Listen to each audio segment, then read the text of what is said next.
A negative political and public reaction in Israel to the ceasefire with Iran, regardless of the respite it brings. No pause for Israel's army, however, or its victims. Hundreds killed in Lebanon and more dead in Gaza. Has Israeli society become conditioned to permanent war? This is Inside Story.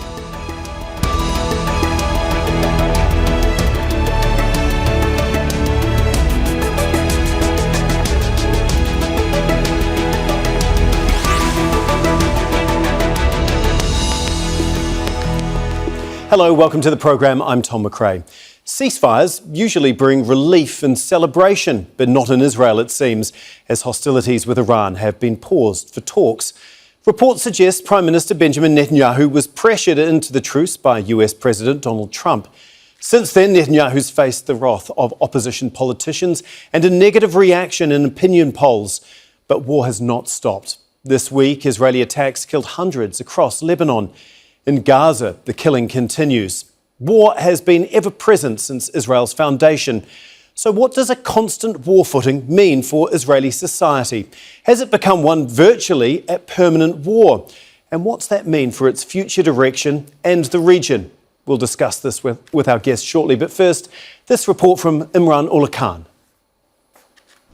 Even after the US announced a 2-week ceasefire with Iran on Tuesday, Prime Minister Benjamin Netanyahu said Israel's attacks could resume at any point. We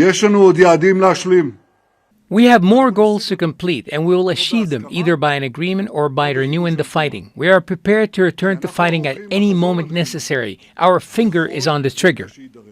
But with the war garnering high levels of support in Israel, the opposition has framed the truce as a major setback for Netanyahu. The people of Israel showed national resilience and determination. We inflicted serious damage on Iran. Precisely because of that, the total failure stands out even more. What happened here is a diplomatic disaster on a scale I do not recall. The first opinion poll in Israel after the ceasefire with Iran showed 63% dissatisfied with the results of the war. Well, nobody likes wars, but I don't know if it's really a ceasefire. Because, I don't know, they bombed us, civilians, we bombed them, mostly military, and now what? There's no end game. What has actually been achieved in this war so far? Aside from weakening and delaying the production of missiles or nuclear weapons, nothing has yet been achieved. The pause in Israeli strikes on Iran has come with an escalation on another front. On Wednesday, within a 10-minute span, the Israeli military launched 100 strikes across Lebanon. They hit dozens of targets, including in the capital Beirut, causing mass civilian casualties. Israel maintains it was targeting Hezbollah sites. Since its founding nearly 80 years ago, Israel has been in a state of near-perpetual war, not just in Lebanon and Iran. It's attacked countries across the region, including Jordan, Egypt, Syria, Iraq, and Yemen. But its military force has most often targeted occupied Palestine. In October 2023, those attacks escalated into a genocidal war on the Gaza Strip. More than 72,000 people were killed, and civilian infrastructure was decimated. 90% of the population, or around 1.9 million people, have been displaced from their homes, many of which have been destroyed. Destruction and devastation, the signature of Israel's presence. Imran Ullah Khan, Al Jazeera, for Inside Story. Let's bring in our guest now. In Exeter in the UK is Ilan Pappe, a historian and professor at Exeter University. In Tel Aviv is Gideon Levy, a columnist at Haaretz newspaper. And in London is Haim, Bresheeth, a professor at the School of Oriental and African Studies, the University of London. Thanks so much for being with us here on Inside Story today. We really do appreciate it. Professor Bresheeth, if I can begin with you. We've seen Israeli opposition politicians describe the Iran ceasefire as a disaster. We know the government, led by Netanyahu, is deeply opposed to it as well. In most countries, the end of a war brings some sort of relief, no matter how fragile. Why in Israel does it appear to apparently bring on a crisis? Well, this is not an end to the war by a long chalk, and people understand this. This is not even a ceasefire at the moment, because Israel is firing at Lebanon. And if President Trump is unable or unwilling to stop this, that reflects a weakness which he doesn't like. So I think many people in Israel now believe that Netanyahu has brought them into a situation which is impossible. They're facing the brink. They are at the cliff edge, because not only is Netanyahu attacked by the opposition in Israel, he's now increasingly attacked by American politicians. And the American public, as opposed to the Israeli public, is totally opposed to the war. The Americans oppose the war in much higher percentages than the Israelis support it. The Israeli support has gone down from about 85 to 62%, and it will continue to go down because people understand, as we heard in the clip, that nothing was achieved. And this war had only delivered a war forever for Netanyahu that needs this in order to stay in power. So I think both in America and in Israel, growing opposition to Netanyahu is likely to put him into an impossible position. People understand that if this is not done in the interest of Israelis or Americans or anybody else, and they will blame Trump for being led by Netanyahu into an impossible position in which this is the first defeat that the Americans have suffered since the war in Vietnam. It's not going to make anyone happy in the United States. And as they turn the fire on Trump, he will deflect it onto Netanyahu. I think that is quite clear. OK, we'll obviously wait to see how it all plays out. Gideon Levy, you've previously said that there are North Korean levels of support for the war. Is there a genuine, deeply held public consent for this ongoing permanent state of conflict? Do people actually want it, or are they simply too afraid to speak out against it? We had today in Haaretz an excellent piece claiming that Israel and Israelis are addicted to war. And this might be a good explanation. I don't think that people are happy about war, but Israelis perceive wars as an opportunity in many cases. War in Gaza was an opportunity for the settlers. This war is an opportunity to get rid of the regime in Iran, no matter how achievable it is, but it is an opportunity. Other people see it as an earthquake, as a force majeure, which, you can't do much about it. There are, in certain places around the globe, earthquakes or other volcano explosions once in few years. Israel possesses wars once in few years, and people almost normalized it and think that's the way it should be. While none of those assumptions is right. Those are wars of choice, in which in most of them Israel chose them, and in most of them Israel didn't gain anything by the end of them, but something brings Israelis again and again to support wars with much bigger majority and enthusiasm, rather than if you try to suggest diplomatic process, compromise, God forbid, the peace agreement, then you will find the majority shrinks into a minority. I guess that's what we're trying to get here, is to try and figure out why. Why, like you say, Gideon, Israelis are addicted to war. Professor Pappe, do you agree with that sentiment? And can you, I guess, try and explain that for people that might not really understand that in any way? Yes, well, I think Gideon gave us quite a very good analysis for it. It's a jingoistic society. And jingoistic societies, first of all, get excited by war. It creates a false sense of unity in a society which is not very united and diversified. It creates a detraction deflection for politicians and sections of society from other problems. So part of it is even mass psychology that we have encountered in the past in societies such as in Prussia and later in Germany and Italy, and to a certain extent in Britain, in certain periods of Britain's history. So this is something that we are familiar with. It's not unique to Israel. What is unique in a sense is that among the people who should provide a more profound analysis, whether it's a journalist, of course, Gideon is not the example for that, whether it's journalists, academics, people who should provide a more profound analysis, you hardly hear the connection between the ideology of the state, the history, the historical context, and the continued violence that Israelis find themselves again and again in one cycle after the other.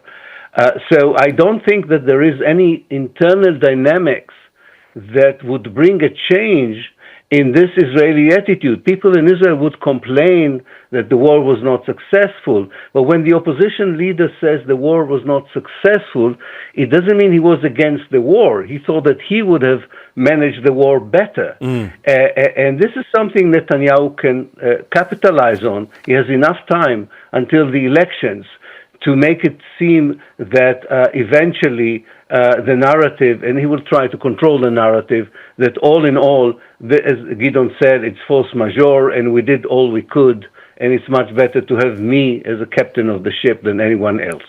Professor Bresheeth, is Israel becoming more extreme over the last decade or so? Because is there any real willingness within society to try and find an end to these conflicts, to try and find some sort of lasting peace for Israel?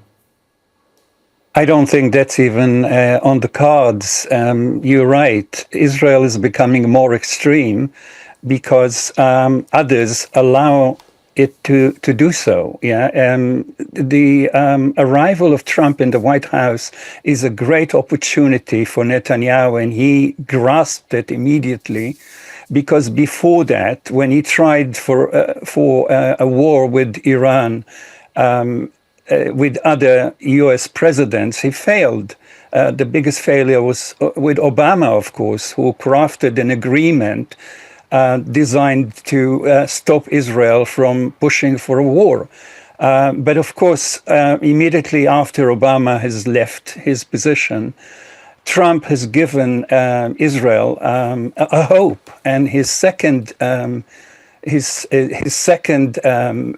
period in the White House was understood by Netanyahu as the window of opportunity, and he started immediately using it. So this is why it was, Israel has become much more extreme than than before, since the beginning of the second period of Trump.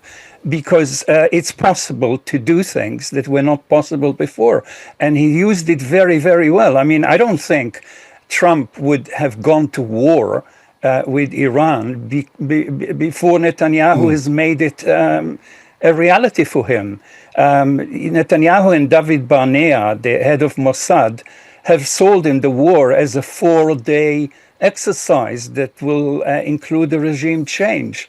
Now look at it. Iran is controlling the Straits, which it didn't militarily before. It's controlling the in and out. It has destroyed all the bases of the United States in Arabia and the GCC.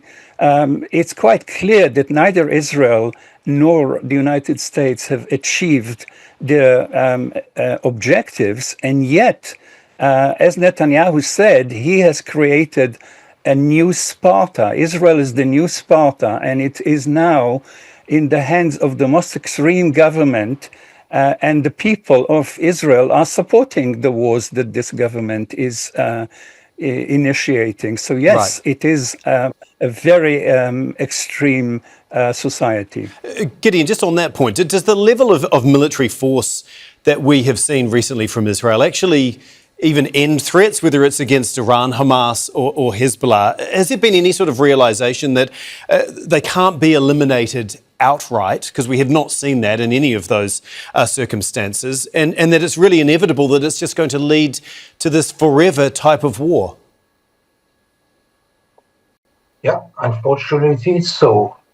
Look, Tom, around the Middle East, there are right now 6 million uprooted people who lost their homes, part of them forever, wandering from here to there as refugees, living in tents.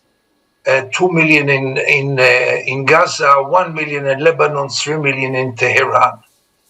Israeli thinks that this is normal, that this is an inevitable outcome of this war, of any war. In the same time, Israelis normalize this reality of running and rushing to the shelters, even for themselves, as something normal.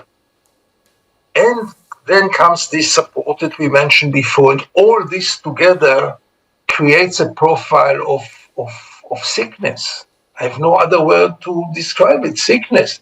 Getting used to wars, getting addicted to wars, getting this belief that they are inevitable, and getting this belief, which is a long time in Israel's psyche, that Israel has the right to do whatever it wants and it can live on its sword forever.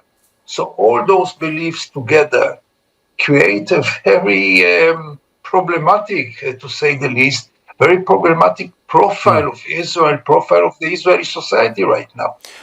Should worry any Israeli. Professor Pappe, Israel is a society where almost every, or the vast majority of every adult has actually served in the military. In Gaza, we've seen Israeli soldiers take to social media and post all sorts of horrendous acts, basically showing off their exploits, they're bragging almost about the destruction that they've caused there. Does that show the kind of status and currency the Israeli military has in Israeli society? Well, Tom, I think this is it's a long-term feature of the Israeli society, elite and society at large, of their perceptions of the Palestinians and their attitude towards the Palestinians. In one word, you can call it dehumanization.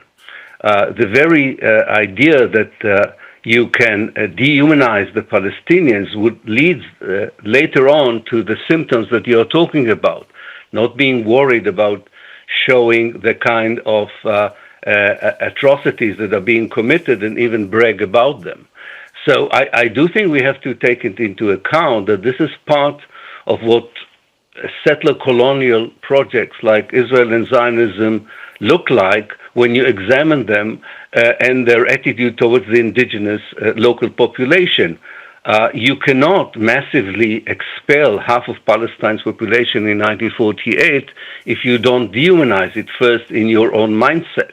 And similarly, you cannot impose on the Palestinians the kind of repertoire of war crimes and now also crimes against humanity unless you dehumanize them. So I do think that from an Israeli perspective, media, culture, society, this is not something that they are worrying about. There's no moral inhibition, and it is accepted, as Gideon also said, as something that is normal.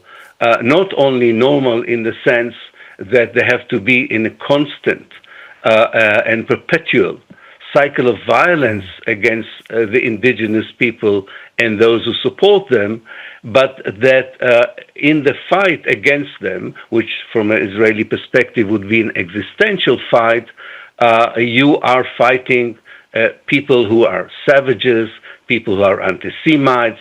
The reference changes with time, but the basic idea is that you are facing the worst kind of people, and therefore you are entitled to use every method at your disposal.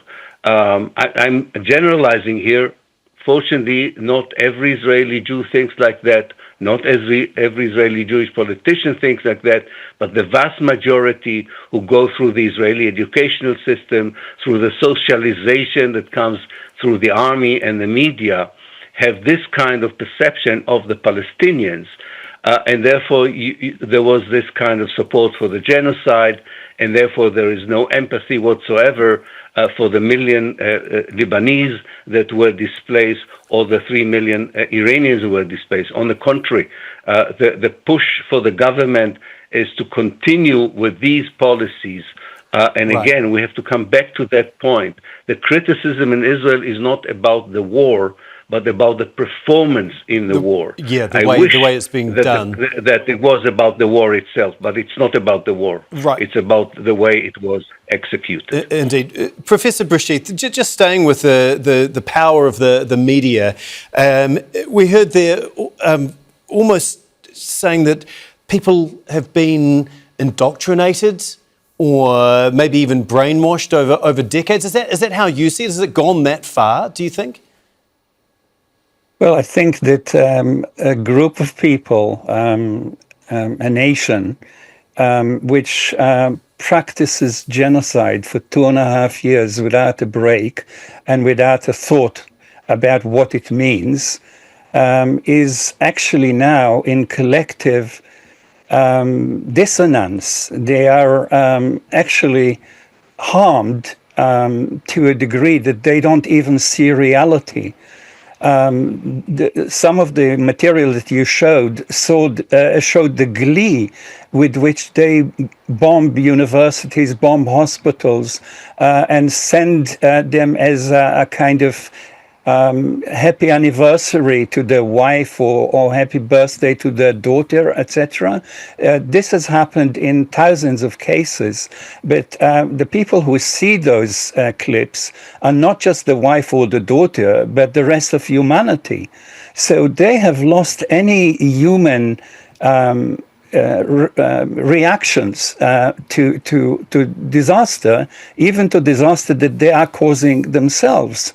And the use of media, which was not available in other generations, but now it is. Every sadist blowing up a hospital can share it with the rest of humanity. So while Israelis are coarsened by this experience and become immune to it, the rest of humanity is now seeing Israel for what it is for the first time.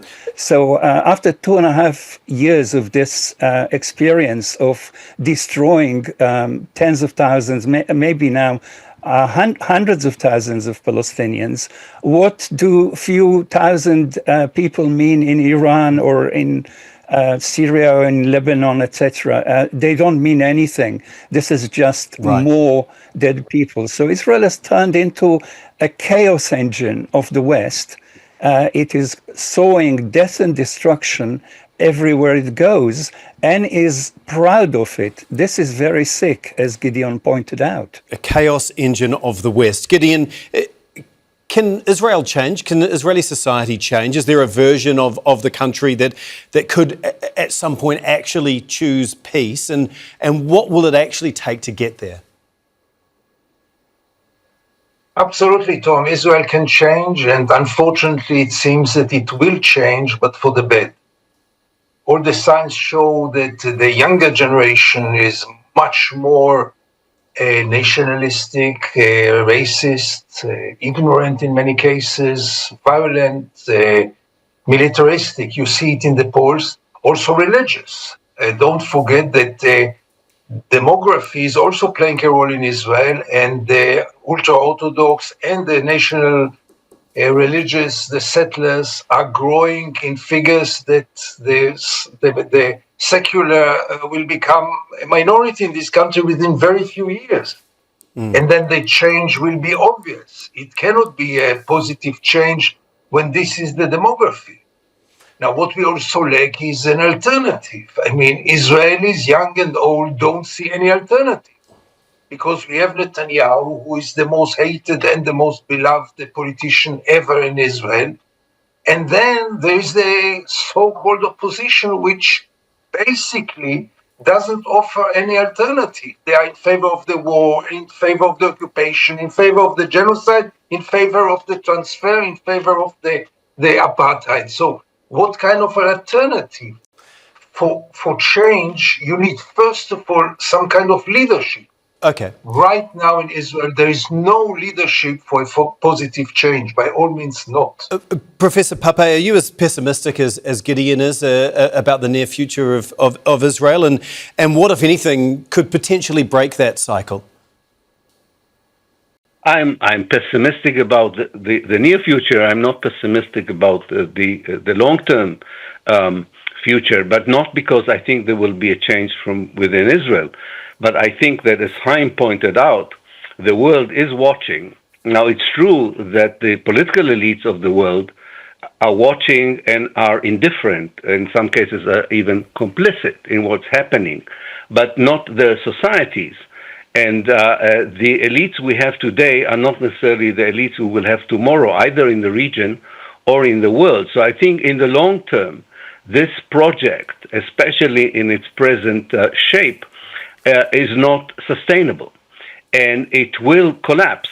The question is, how will it collapse? Will it be a decolonization and liberation that is violent? Is it possible to make it less violent process of change, a regime change? All of this are something that we cannot know, but we definitely understand that the collapse is on its way. The big question is, does it create a void that would be immediately filled by the Palestinian liberation movement? Will the region and the world be constructive in their involvement in that process? But I'm not talking about the next 2 or 3 years. I'm afraid that Gideon and Haim are correct about the next 2 or 3 years. But strategically speaking, and historically speaking, from every other precedent that we know, this kind of behavior, this kind of society, this kind of rogue states are not sustainable in the long run. Thank you so much, all three of you. We really do appreciate your time. Your insight is so invaluable to us here on Inside Story, as well as all of our viewers watching around the world. Thank you, Professor Pappe, Gideon Levy and Professor Bresheeth, once again for being with us today. Well, thank you too for watching. You can see the programme again anytime by visiting our website, that is aljazeera.com. For further discussion, go to our Facebook page, that is facebook.com/AJ Inside Story. You can also join the conversation on X. Our handle is @AJ Inside Story. For me, Tom McRae, and the entire team here, that's it for now. Al Jazeera's coverage from across the Middle East and around the world continues in just a moment.